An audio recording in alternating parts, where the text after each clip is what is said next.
Bienvenue, je m'appelle Sylvia Micone et vous écoutez Impact Positif. Dans ce podcast, je discute avec de simples citoyens, des entrepreneurs, étudiants, artistes, penseurs, scientifiques. Ils ont un impact positif sur la société, l'environnement. Ils inspirent, ils font tout simplement. Face à l'urgence climatique, la crise démocratique, face à une société aux inégalités croissantes, 1 million de révolutions ont surgi et des dynamiques se sont mises en place. Bienvenue dans ce monde en transition où chacun, à son échelle, peut trouver sa place et faire bouger les lignes. Ces femmes, ces hommes, je les rencontre depuis des années. Je veux savoir qui ils sont, pourquoi ont-ils lancé leur projet, comment ont-ils eu l'idée, quelles sont les solutions qu'ils proposent et pour quels impacts. Il y a une culpabilisation générale sur l'écologie. Il y a un truc, le geste éco-responsable citoyen, il nous donne l'impression que en fait, on s'est planté depuis le début et qu'on fait n'importe quoi. Et c'est vrai, c'est en se plantant qu'on apprend. Et ce qui a le plus plu à ma communauté, c'était je me filmais en disant, j'ai foiré quoi. Là aujourd'hui, je vais être zéro déchet. J'ai acheté un truc en plastique. Même s'il y a urgence, l'urgence climatique, elle est là. Malheureusement, je pense que le facteur temps, on ne peut pas faire changer les gens comme ça du jour au lendemain. Il faut faire l'expérience de tout ça pour réussir à le mettre en place. Lui, c'est l'un des créateurs de la web-série « Et tout le monde s'en fout », visionnée des millions de fois sur YouTube. L'an dernier, il a rejoint le réseau On est prêt avec 60 autres créateurs pour sensibiliser pendant 30 jours, pousser à l'action face au réchauffement climatique. Le point commun à tous ces créateurs, Magali Payen, une productrice de contenu impact à l'origine de la campagne On est prêt. Ils sont tous les deux mes invités et ensemble, ils nous racontent cette aventure, son impact et surtout la suite. Merci infiniment de nous suivre pour cette deuxième saison. Pour me soutenir et continuer à découvrir ces personnalités et leurs projets impact, abonnez-vous sur iTunes ou sur votre plateforme préférée. Commentez le podcast, partagez-le et notez-le 5 étoiles s'il vous a plu. Cela m'aide à faire grandir ce média. Impact Positif, saison 2, épisode 3, Andiamo. Magali Payen, bonjour.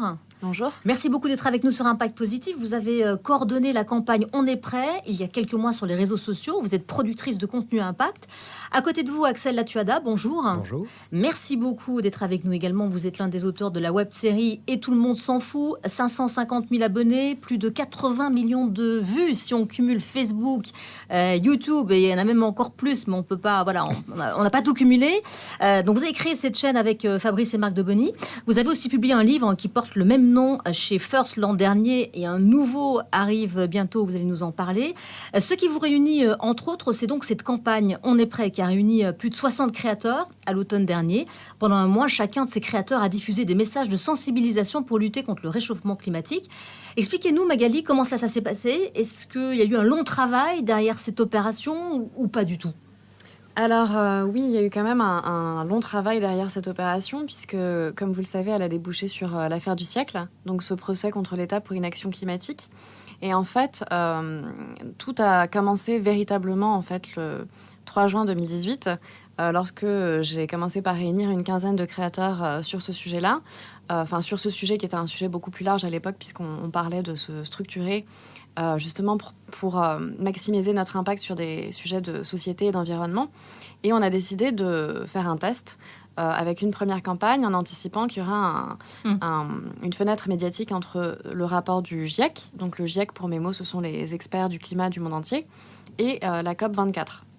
Donc ce grand sommet international autour du climat qui avait lieu en décembre. Donc entre le mois d'octobre et le mois de décembre, on avait anticipé qu'il y aurait ce sujet sur le climat qui serait évoqué par les médias.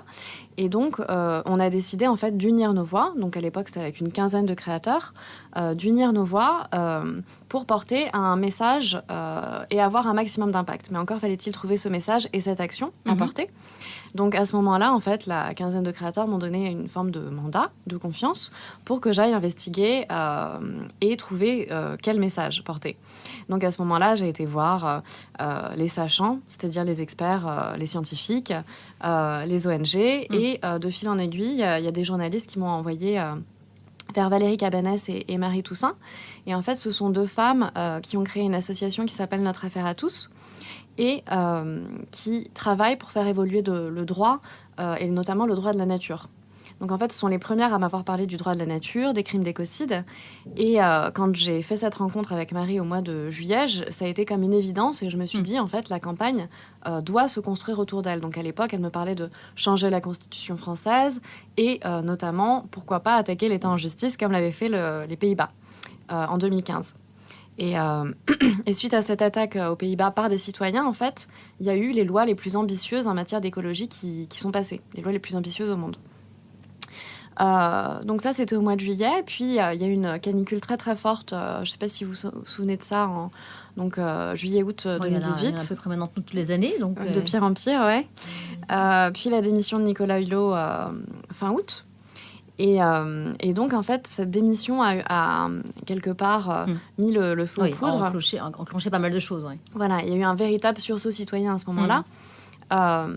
Et donc, les marches dans la rue ont commencé. Et il a fallu aller très vite pour alimenter ce sursaut citoyen. Et c'est comme ça que s'est mise en place la campagne On est prêt, en fait, avec une stratégie de cheval de Troie. C'est-à-dire que sur 30 jours, on a proposé un défi par jour de manière crescendo.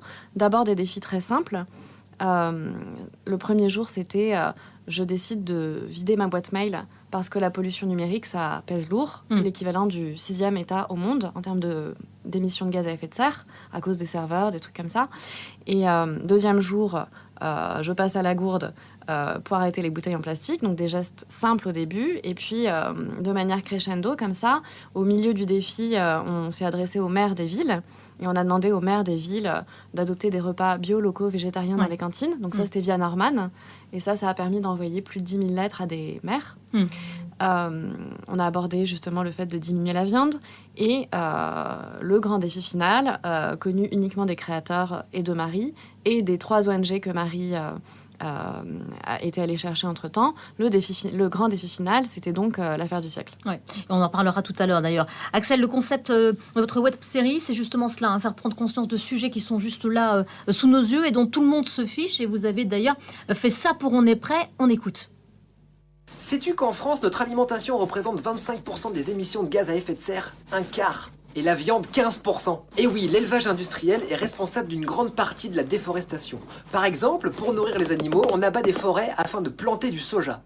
Et les vaches émettent beaucoup de méthane en rotant et en pétant.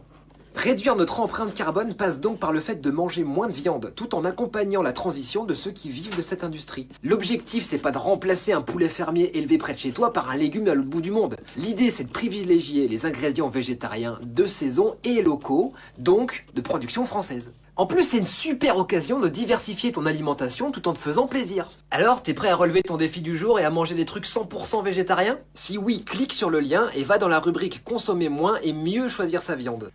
Axel, est-ce que vous avez dit oui tout de suite à cette opération ?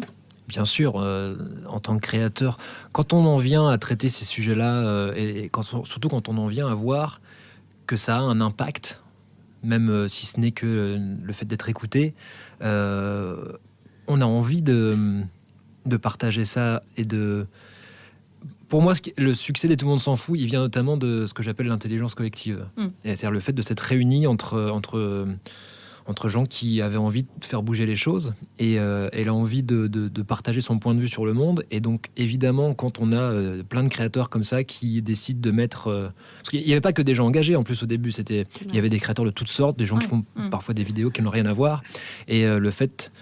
Quand on est un créateur comme ça, qui avec une chaîne qui fonctionne, on a la chance d'avoir une matière première de gens, en fait, d'humains. Et c'est un peu frustrant au début de se dire, c'est dingue, il y a toute cette émulation. Je m'en sers juste pour mon ego trip et je regarde mes likes qui augmentent, ou est-ce que j'essaye de poser une action concrète? Et nous, c'est ce qu'on prône dans les Tout le monde s'en fout. Tous les épisodes des Tout le monde s'en fout finissent de la même manière. On est un peu des escrocs, je suis désolé. On dit sois le changement que tu veux voir dans le monde, en fait. Donc tout part de soi. Et en quoi vous êtes escroc en disant ça? Parce qu'on répète toujours la même chose. Oui, c'est bien de pouvoir répéter. Comme oui, ça, mais il faut répéter. Ouais. Connexion neuronale, c'est 90 répétitions, donc il faut y aller. En tout cas, c'est une thématique, celle du climat, qui vous intéressait, à laquelle vous étiez vous-même sensible. C'est ça qui est drôle, c'est que non, pas vraiment. C'est-à-dire que moi, je suis venu, vraiment à titre personnel, à devenir un engagé écolo absolu avec tout ça, c'est-à-dire qu'en suivant... en fait, c'est Marc de Bonny, qui est arrivé dès le 2e épisode, qui est le journaliste de l'équipe, qui a amené, en fait...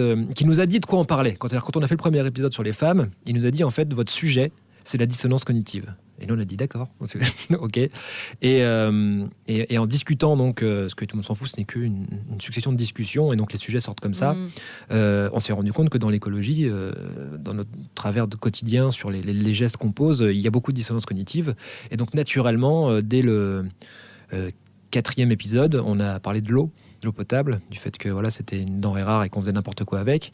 Et donc l'écologie s'est imposée. Donc moi, à force de brasser toutes ces informations, j'en suis venu, comme j'étais dans une démarche d'être bienveillant envers moi-même et donc envers mon environnement, l'écologie, c'était juste logique, en fait. Ouais. Certains créateurs ont parlé de coming out écolo pendant ce projet. C'est peut-être aussi votre cas. En tout cas, pendant un mois, du 15 novembre au 15 décembre, les messages ont donc été relayés. Vous en avez cité quelques-uns. 30 défis, devenir zéro déchet, s'engager dans une association, passer au vélo, changer de banque, baisser le chauffage.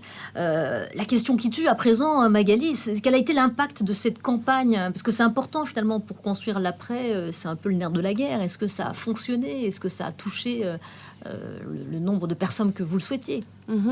Alors, déjà, pour les premiers impliqués, à savoir les créateurs, pour la plupart, enfin même quasiment pour tous, il y a vraiment eu un saut, soit de prise de conscience, soit vraiment de changement de comportement. Donc il y en a qui ont véritablement arrêté la viande.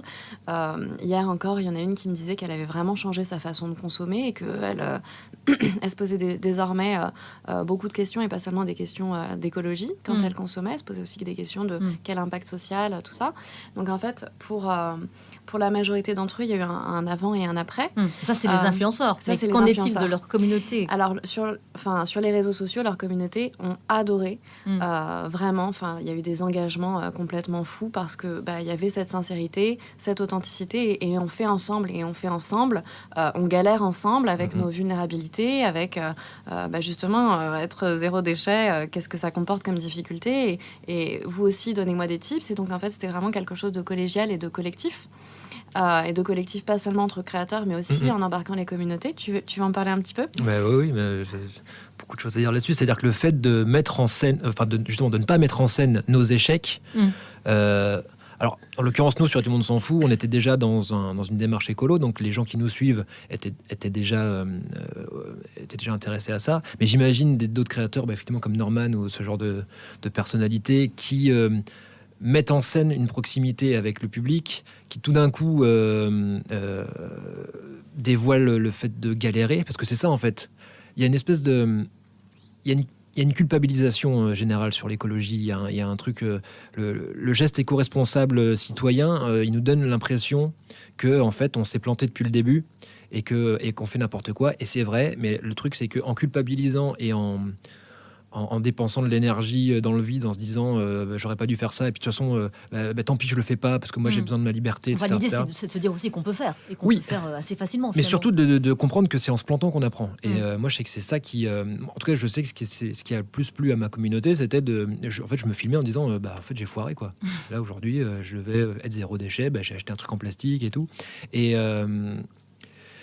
même s'il y a urgence, l'urgence climatique, elle est là, malheureusement, je pense que le facteur temps, on ne peut pas faire changer les gens comme ça du jour au lendemain.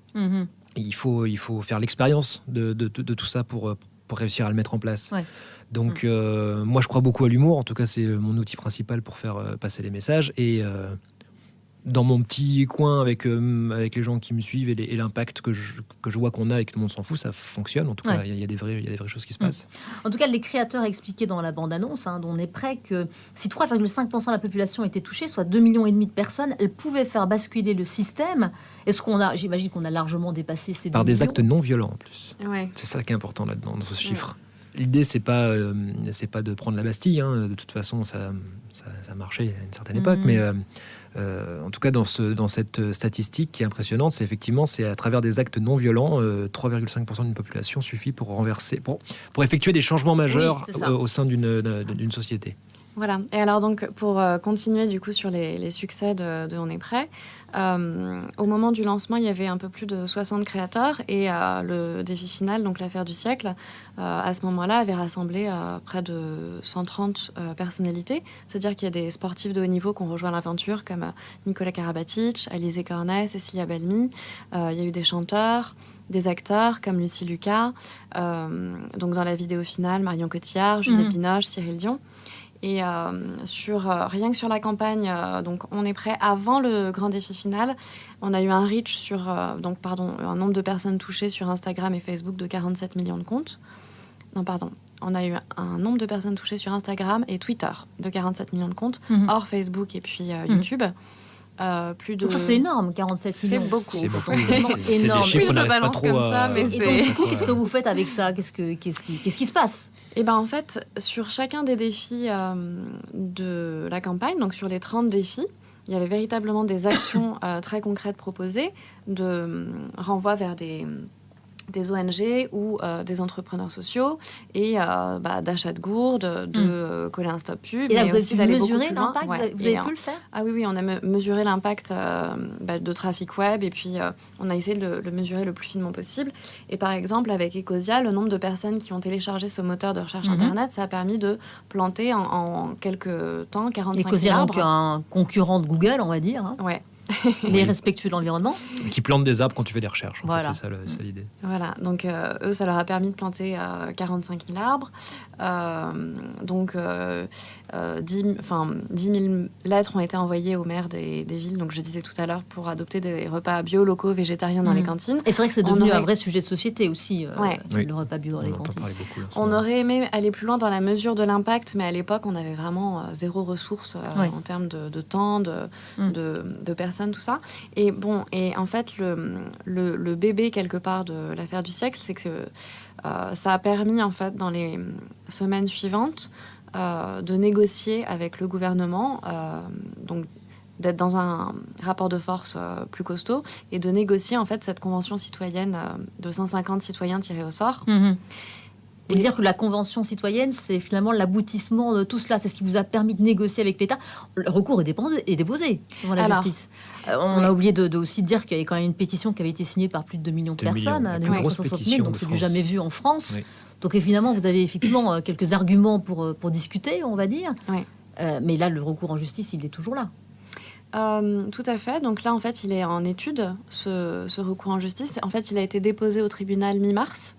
Il va y avoir d'abord le procès de Damien Carême, en fait, qui était le maire de Grand-Sainte, qui a lui aussi attaqué l'État en justice quelques semaines avant. Et donc, en fait, lui va plaider plus tôt que l'affaire du siècle.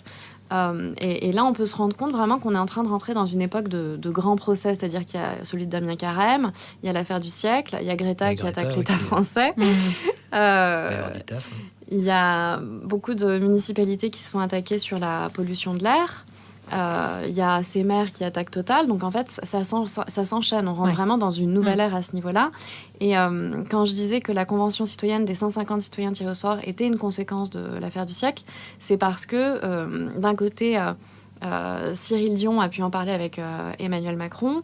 De l'autre, Démocratie ouverte, dont certains des membres sont aussi On est prêt, ont créé les Gilets citoyens, donc convergence avec les Gilets jaunes, et les écolos et les étudiants sur ces sujets d'écologie et de société. Et donc, en fait, il y a vraiment eu une prise en étau, j'ai envie de dire, du gouvernement qui n'a pas pu faire autrement devant ces mouvements convergents d'écologie, d'étudiants et de gilets jaunes que d'accepter que les citoyens reprennent leur rôle de citoyen. Oui. Et puis, et leur mot à dire en même temps. Ouais. C'était un peu la suite du grand débat aussi. On a l'impression que le gouvernement, en tout cas le président, avait aussi envie qu'il y ait plus de participation de la part des citoyens. Donc, il y a l'affaire du siècle. Il y a aussi une deuxième campagne en préparation, parce qu'évidemment, le but, c'est de continuer, c'est de se servir de ces réseaux que vous avez mis en place. Est-ce que vous pouvez nous en dire un petit mot ? Eh bien, avec plaisir. Donc, pile poil 1 an après, donc on est prêt, Valence. Vous êtes toujours prêt ? On est plus que prêt, on est on archi n'a pas le prêt. choix, surtout. De toute façon. Ouais. Donc, On est prêt va lancer sa 2e grande campagne en novembre prochain pour parler de la nature et du vivant, et notamment de la biodiversité, parce qu'on oublie ce sujet de la 6e extinction de masse, qui est aussi corrélé au dérèglement climatique. À nous. Et voilà. Donc, le but, c'est d'éveiller les consciences sur la biodiversité, donc Ouais. une prochaine campagne qui s'annonce. Axel, est-ce que cette campagne, elle a changé des choses dans votre façon de faire la chaîne, de trouver des idées, de sensibiliser Est-ce que vous avez d'ailleurs fait des rencontres qui vous ont changé personnellement? Personnellement, oui, c'est-à-dire que le fait d'avoir un auditoire qui te regarde pendant que tu essayes de faire des trucs et tu te rends compte qu'en fait, c'est compliqué et t'arrives pas à être parfait. Et moi, ça m'a beaucoup aidé sur cette espèce de syndrome de l'imposteur, parce qu'en fait, moi, je suis devenu, avec Et tout le monde s'en fout, comme j'essaie de poser des actes personnels, je suis devenu à un moment donné un espèce de porte-parole du véganisme, parce que j'organisais des pique-niques véganes, etc. Mais je ne suis pas moi-même végane. Je découvrais ça et je me disais, tiens, ça a l'air d'être une solution. J'y suis allé pour m'intéresser. Et en fait, avec le succès de Tout le monde s'en fout, comme en plus on raconte l'histoire d'un youtubeur, c'est une fiction. Donc il y a un générique qui montre bien qu'on est plusieurs à travailler dessus, etc., etc. Il y a quand même le raccourci qui est fait que voilà, je suis cette personne. Oui. Et donc je suis quelqu'un de hyper cultivé, intelligent, qui connaît absolument tous les sujets. Et en fait, je suis pas du tout cette personne, hein. Moi, je suis juste un petit bout de ça. Et donc j'ai commencé, moi, à essayer de revêtir ce qu'on essayait de me mettre sur le dos, pas de force, mais par projection, en fait, du public.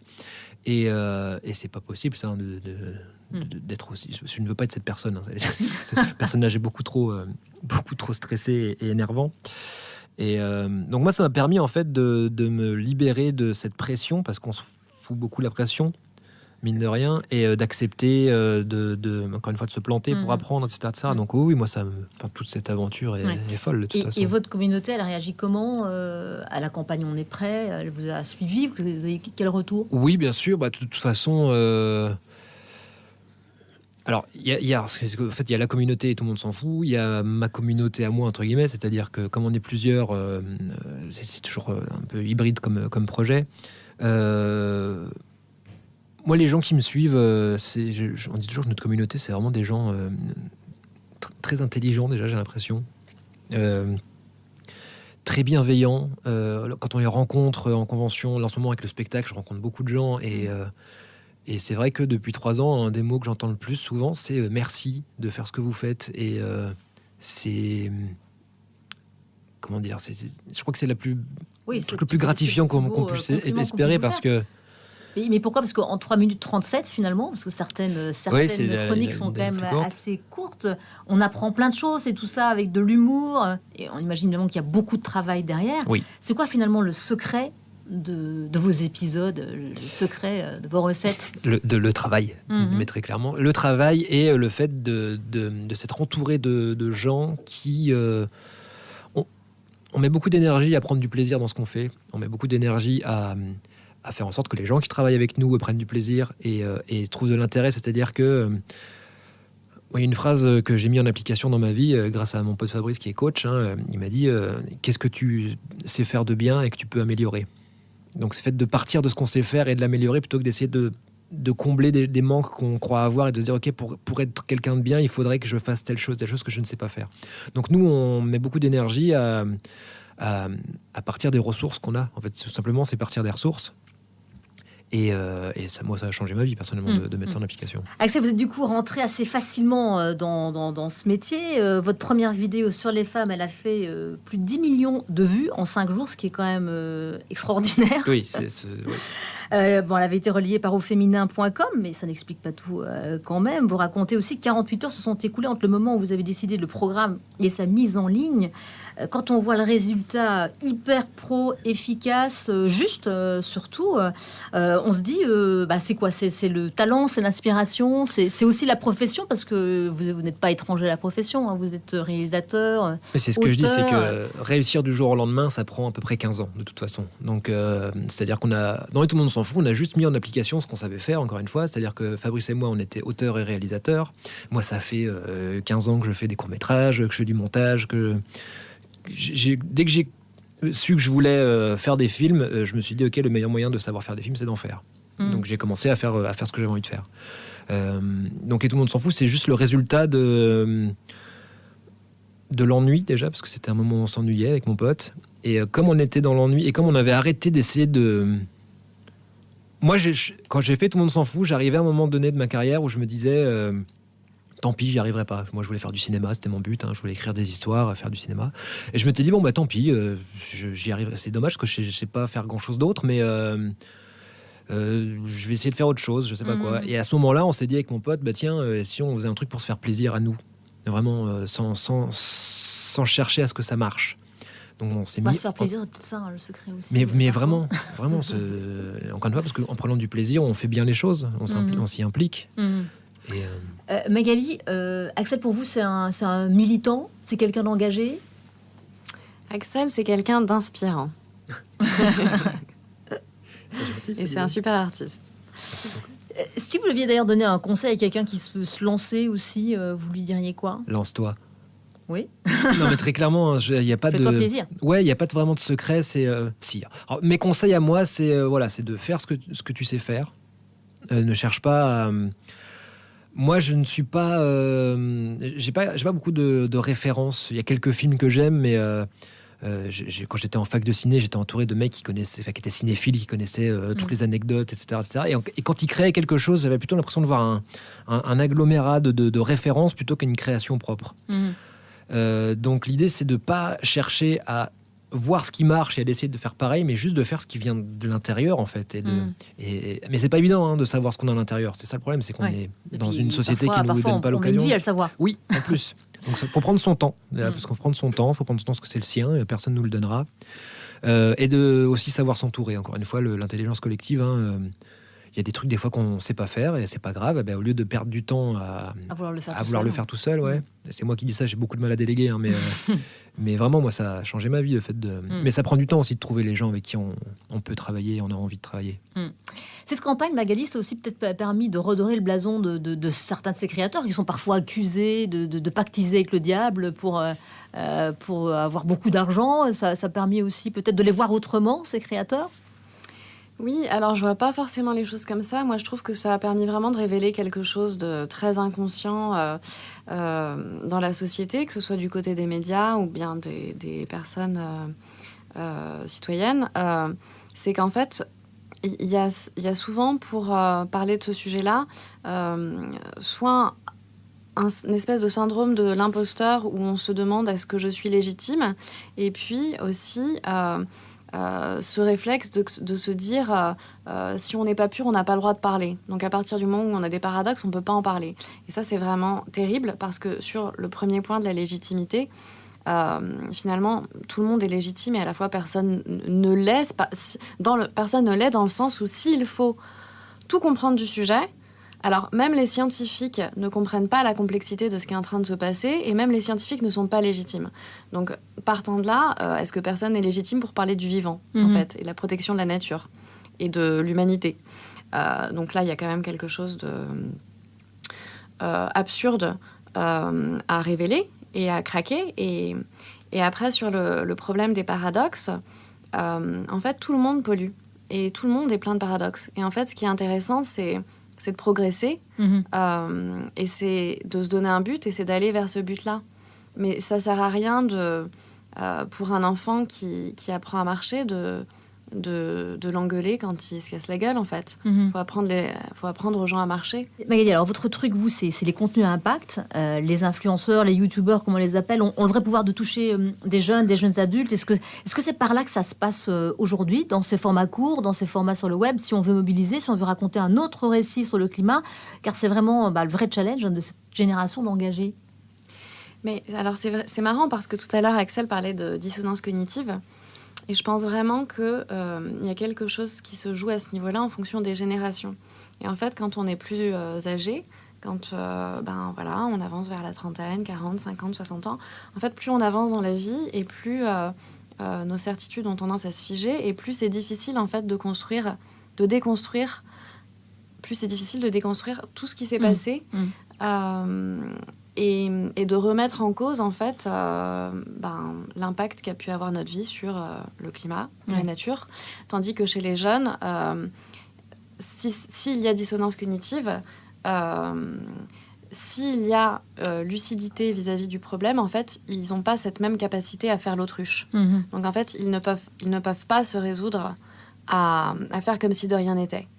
C'est pour ça qu'on voit de plus en plus de jeunes dans tous les pays s'éveiller et aller à des événements comme XR. C'est fou, moi à leur âge, je faisais pas ça. Moi, je jouais aux cartes Dragon Ball Z et moi, je trouve ça magique. C'est à la fois triste. C'est tout le discours de Greta, hein, c'est ce qu'elle dit, c'est que vous m'avez volé mon enfance, c'est de se dire qu'ils pourraient avoir d'autres préoccupations, mais heureusement, ils ont celle-ci et ça, c'est beau. Hein, ça, et comment on fait justement pour toucher ces générations qui ont une vie derrière eux, ou peut-être pas une vie, on va dire une demi-vie, mais qui sont effectivement figés sur leurs certitudes? Comment on fait pour eux, pour les embarquer dans ce nouveau récit? Ils sont plus difficiles à embarquer. Et ensuite, en touchant leurs enfants ou leurs petits-enfants, en fait, il y a ce phénomène de pédagogie inversée qui s'opère. Et en fait, et c'est drôle parce que l'an dernier, on est sorti juste avant Noël. Et donc, en fait, à Noël, à la table des familles, les gens parlaient de l'affaire du siècle. Donc en fait, ça animait les débats entre parents, grands-parents et petits-enfants. Et c'est en parlant en fait que la magie s'opère. Ouais. D'accord, c'est même comme la question du sens. Hein. Ces jeunes, effectivement, qui sont plus trop intéressés par les grilles de salaire, et par les voitures de fonction, etc., mais qui veulent faire un job qui les intéresse, qui ont véritablement du sens et qui vont choisir leur entreprise en fonction, effectivement, de ça. Ça aussi, ça déteint, finalement, sur les autres générations. Oui, et ça les inspire, c'est vrai. Ou alors, elles ne comprennent pas. Ça met le doigt sur les choix qu'elles n'ont pas réussi à faire, peut-être. Et des fois, c'est dur de se dire qu'on s'est planté. Hein. Encore une fois, on est dans une société qui ne nous invite pas à nous gourer. L'échec, c'est mal. Donc forcément, quand tu te retrouves à un certain âge et que tu le vois, aujourd'hui, ne pas être informé, c'est un choix. Moi, c'est mon point de vue, mais c'est dur d'accepter de se dire qu'on aurait pu faire autrement et on aurait pu faire mieux. Mais c'est encore plus dur de poser des actions et de changer et de se dire ok, mais en fait il n'est pas trop tard pour changer. Et justement, donc, du coup, c'est quoi ces grands récits qu'il nous faut inventer, qu'il nous faut trouver pour essayer de se réinventer et puis surtout de protéger mieux l'environnement et notre vivant? Avec Cyril Dion, au dernier Festival de Cannes, on a lancé une tribune qui s'appelle Résister et créer, et qui invitait justement les personnalités du cinéma, que ce soit les producteurs, les réalisateurs, les auteurs, les acteurs et les actrices, en fait, à créer tous ensemble un imaginaire positif et réaliste, au lieu d'être dans la dystopie et donc ces mondes catastrophiques à la Mad Max. Et donc, en fait, à commencer par imaginer ce monde-là afin de pouvoir véritablement le créer tous ensemble et se donner un objectif commun. Et ce monde-là, il nécessite d'arrêter d'opposer la nature et la civilisation. C'est-à-dire qu'aujourd'hui, on se dit que retourner à la nature, c'est retourner vivre dans la forêt. Mais aujourd'hui, en fait, il y a un véritable enjeu de marier à nouveau la nature et la civilisation. Ce qui peut faire peur d'ailleurs à certains, parce qu'ils se disent, retourner à la nature, c'est-à-dire que je vais m'isoler, je vais plus aller au cinéma, je vais plus pouvoir entrer dans les librairies. C'est pas du tout ça, en fait. Il faut revoir nos modes de vie. Il faut surtout sortir de l'idée que un monde qui ne repose que sur la croissance, alors que les ressources sont pas infinies, c'est complètement absurde, en fait. Donc il faut essayer de trouver d'autres modèles. Mais c'est pas évident, hein. Ouais, et il y a quelque chose de terrible qui est que on nous a fait croire depuis tout petit qu'en fait, ce qui nous rendait heureux, c'était de consommer, c'était d'acheter. Et les gens ont cette croyance et vivent du coup en se disant plus je possède d'objets et plus je serai heureux. Alors qu'en fait, il y a plein d'études qui montrent que c'est pas ça le bonheur, ça apporte de la satisfaction immédiate, mais le vrai bonheur, en fait, vous ferez l'expérience chez vous ce soir si vous voulez, de vous rappeler un souvenir très heureux. De faire une expérience de méditation. Et en fait, la plupart du temps, quand on fait cette expérience-là, on se rend compte que ce souvenir, en fait, il se passait dans la nature, pas dans un environnement bitumé, bétonné. Donc, il y a un enjeu hiérarchiser différemment les valeurs.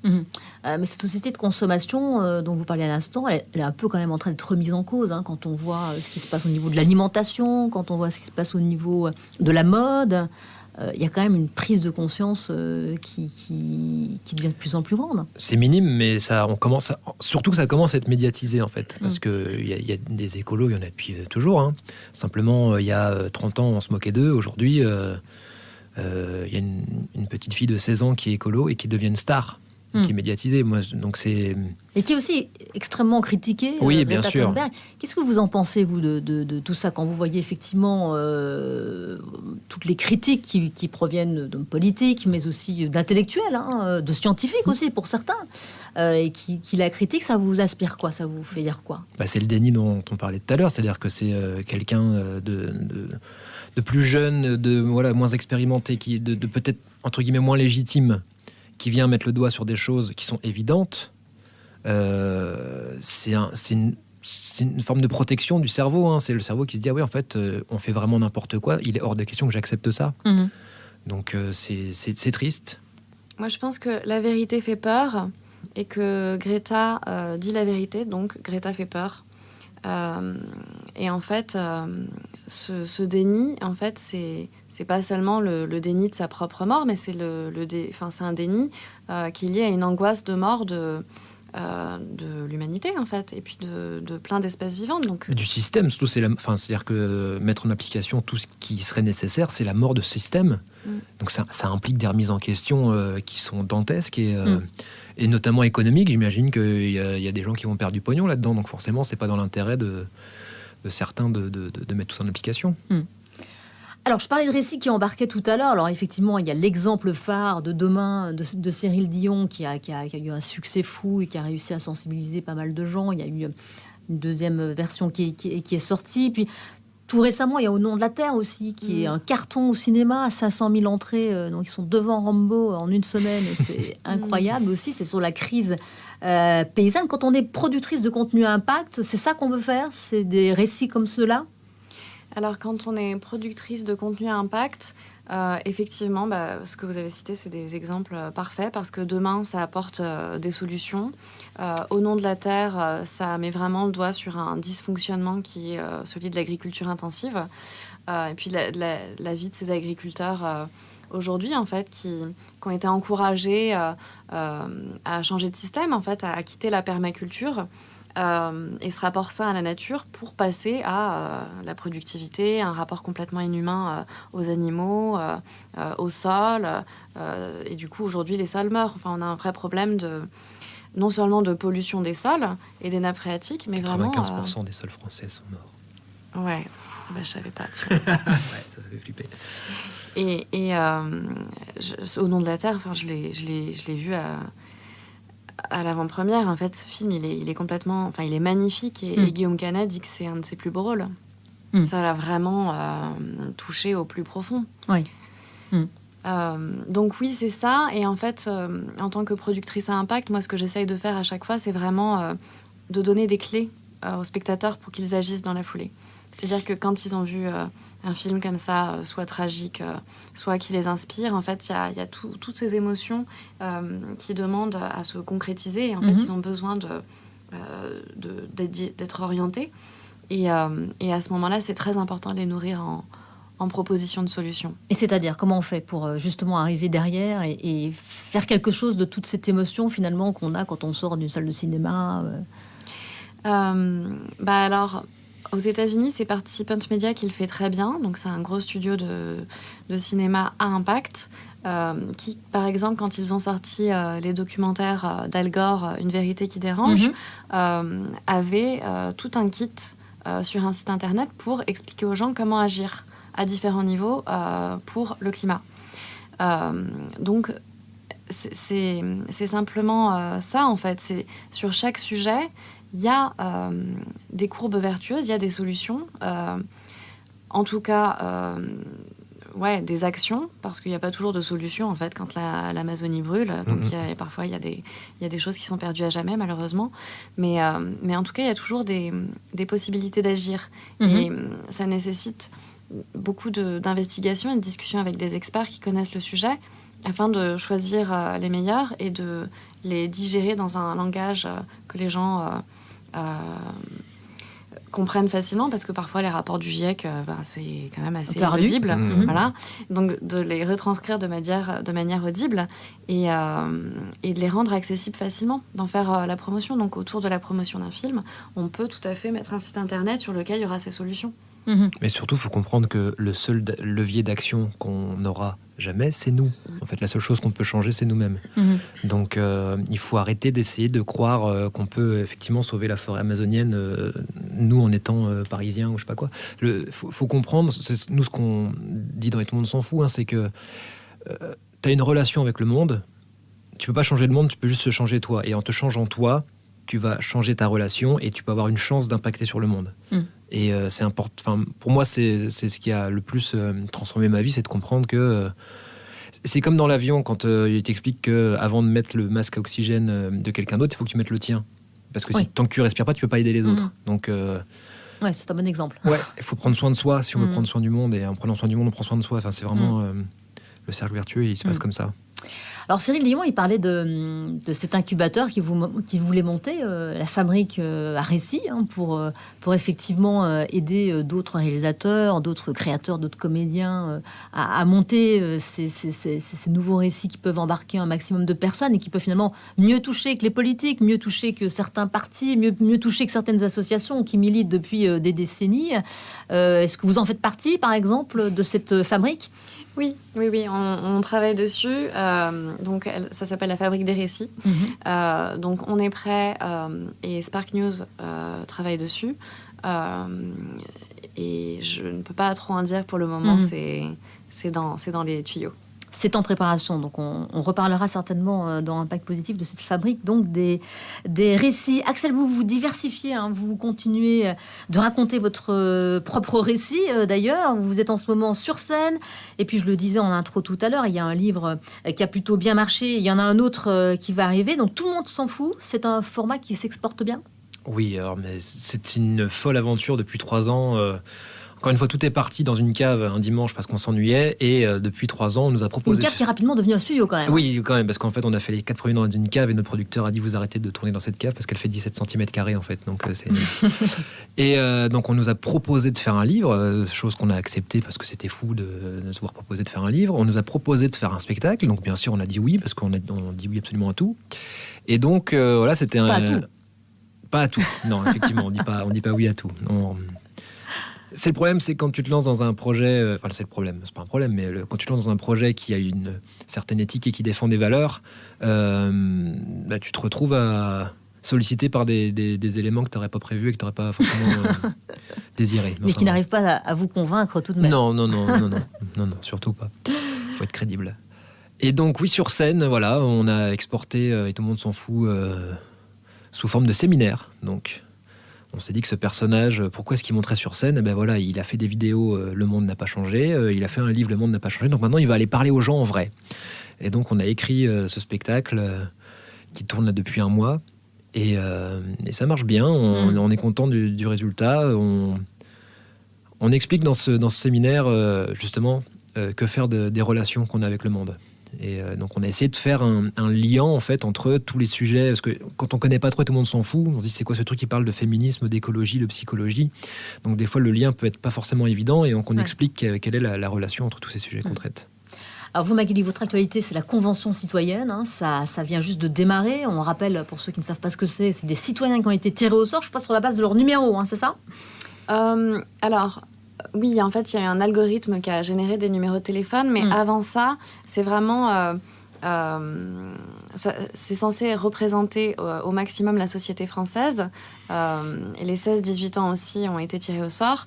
Et en fait, ça s'est passé comme avec un institut de sondage habituel, c'est-à-dire que il y a eu une méthodologie afin que la représentativité soit optimale. D'accord. Donc cette convention, ces citoyens ont été tirés au sort et vont commencer à bûcher. Ça va durer jusqu'au début de l'année prochaine. Ils seront avec des experts qui vont pouvoir leur donner toutes les informations dont ils ont besoin. Et tout ça pour arriver à quoi ? Eh bien, effectivement, donc ces 150 citoyens vont déjà recevoir de l'information sur le dérèglement climatique. Ils ont pour objectif, à la fin de ces 6 week-ends de travail, de proposer soit des projets de loi, des mesures réglementaires ou un référendum pour pouvoir tenir la diminution de 40% minimum de gaz à effet de serre en France. Donc voilà, donc en fait, la vertu de ce processus, c'est vraiment qu'ils sont en contact d'experts contradictoires sur ces sujets. Donc on leur donne les informations dont ils ont besoin pour réfléchir et pour travailler collectivement. Et que ce processus-là, s'il infuse correctement dans les différentes couches de la société, peut permettre en fait de déborder au-delà de ces 150 citoyens. Et en fait, c'est toute la société française qui peut participer à ce grand débat de comment manger, comment consommer, comment se loger, comment s'habiller, afin de continuer à vivre dans un monde vivable. Mais concrètement, vous pensez que ça va vraiment aboutir sur quelque chose, qu'on va vous suivre, que le gouvernement va adopter, va prendre ces propositions, va les mettre en application, va les voter? Alors, ce qui a été négocié avec le gouvernement, c'est que ce qui sera proposé par ces citoyens-là sera mis en œuvre. Donc, s'il y a un projet de loi, il sera soumis en tant que projet de loi. S'il y a un projet de référendum, il y aura référendum. Donc ça, c'est vraiment la promesse du gouvernement. Et maintenant, il y a tout un enjeu de la part des médias de faire monter le sujet au maximum afin que les Français puissent y réfléchir en même temps que les 160. En même temps, voilà, en parallèle. Oui, tout à fait. Parce que ces week-ends, ils seront publics. Tout le monde saura sur quoi ils planchent. Tout le monde. Alors, très bonne question. En fait, ces week-ends, ils vont être retransmis en direct et en live. Ah oui. Donc, il va y avoir une possibilité de les suivre. Alors, je crois que c'est sur les sites de la Convention citoyenne. Et par ailleurs, on est prêt à mettre en place un dispositif de citoyens reporters, donc de citoyens en dehors des 150, qui vont justement participer en tant qu'observateurs à ces week-ends et réfléchir en même temps que ces 150 citoyens. Donc en fait, ces citoyens reporters vont pouvoir documenter la Convention avec leurs mots et on va pouvoir voir leur évolution, leur réflexion dans leur vie, avec leurs amis, leur famille, leurs collègues. Et en fait, l'objectif de ces citoyens reporters, c'est que ce soit des portes, en fait. Des portes d'entrée pour les autres. Des portes d'entrée, c'est ça, exactement. Donc on verra en tout cas comment tout ça évolue. Et donc les résultats sont attendus pour janvier, février. Tout à fait, c'est ça. Alors Magali Axel, je termine toujours ce podcast avec cette interview dans l'interview. C'est l'interview Déclic et c'est parti. Quel est le conseil que vous auriez aimé avoir au début de votre carrière, Axel ? Je répète encore et toujours la même chose, mais n'aie pas peur de te planter, en fait. J'aurais aimé ne pas avoir peur de l'échec. Après, je crois que j'ai eu des bons conseils dans ma vie, en fait, là, en réfléchissant. Vous avez été bien entouré. J'ai été bien entouré et surtout, je remercie toutes les gens que j'ai croisés dans ma vie parce que c'est grâce à eux et grâce à ce que j'ai fait, moi, que je suis là et je suis plutôt bien là où je suis, en fait. Donc, Le ou la mentor que vous auriez aimé avoir, Magali ? Martin Luther King. Pas mal. Pas mal. Ouais, et j'étais très déçue l'autre jour parce que mon libraire m'a dit que minuit, quelqu'un frappe à ma porte, donc sa biographie était épuisée. Voilà. À tous les deux, vous ne seriez jamais devenus ce que vous êtes si... Alors, vous avez commencé déjà un petit peu à répondre, Axel. Si j'avais suivi les conseils de ma grand-mère et que j'étais devenu prothésiste dentaire. Désolé, Noni, mais... Elle m'avait dit, si, c'est artistique. J'ai fait, ouais, mais non, je vais plutôt faire du cinéma. Magali ? Ouais, si j'étais devenue hypnothérapeute, je suis fascinée par l'hypnose. Voilà. Ouais, t'aurais pu rejoindre, peut-être. Ouais, il y a moyen. Votre plus bel échec, Axel ? Waouh. Oh, c'est chaud. Vous pouvez réfléchir. Ouais, mon plus bel échec... Tous, en fait. C'est facile comme réponse, mais... c'est toutes ces fois où je me suis dit je crois que ça va marcher et en fait ça marche pas et c'est le fait de remonter en selle tout de suite en fait donc après le plus beau je crois que le plus beau c'est c'est-à-dire vous me disiez qu'à un moment donné finalement et tout le monde s'en fout c'est né à un moment donné où vous en aviez vraiment marre parce qu'il n'y avait rien qui marchait. Vous pensiez que vous n'y arriveriez pas, parce que vous vouliez devenir réalisateur à l'époque. Et donc finalement, et tout le monde s'en fout est arrivé à un moment donné. Ah mais pile poil. Mais encore une fois, c'est le lâcher prise, c'est de se tenir hors de l'intention et d'arrêter d'essayer de faire en sorte que ça marche. C'est là que ça marche. C'est énervant, mais c'est comme ça. C'est comme c'est quand on s'en rend pas compte qu'on est heureux. Et quand tu commences à te demander est-ce que je suis heureux, tu dis ah bah oui en fait j'étais heureux, et puis là tu commences à penser à tous tes problèmes et tu es plus heureux. Enfin c'est insupportable. Magali, une qualité essentielle pour entreprendre. Alors l'audace. L'audace c'est essentiel pour entreprendre. Et il y a autre chose. Il y a une question que je pose toujours aux personnes qui rejoignent le mouvement, c'est qu'est-ce qui te donne le plus de plaisir ? Qu'est-ce que tu préfères faire ? Parce que c'est là-dedans, en fait, que tu vas être le meilleur. C'est ce que dit notamment Cyril Dion, aussi, effectivement, dans le dernier livre qu'il a écrit. Que dites-vous à ceux qui vous écoutent et qui ont envie d'agir, mais qui ne savent pas comment ? Rejoignez les réseaux, on est prêts. Même s'ils ne sont pas créateurs ? Ah bah oui, il y a nos réseaux sociaux. Sur Instagram, Twitter, Facebook et bientôt YouTube.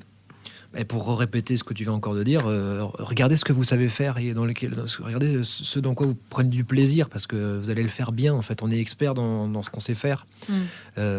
Toujours pareil, le plaisir et la bienveillance, parce que parfois le plaisir de l'un peut empiéter sur celui de l'autre, mais le fait de regarder ce qu'on peut faire à sa portée, c'est-à-dire que quand on se sent complètement désabusé face à plein de choses, c'est pas la peine d'essayer de sauver des bébés phoques. En fait, il y en a pas autour de toi, à vraiment que tu habites près d'envoyer des bébés phoques, mais fais un truc qui soit à ta portée. Occupe-toi de tes proches, en fait. Juste occupe-toi de ce que tes sens te font voir. C'est-à-dire que c'est pas la peine d'essayer encore une fois, de sauver l'Amazonie de là où t'es, c'est compliqué. Donc fais quelque chose qui soit à ta portée.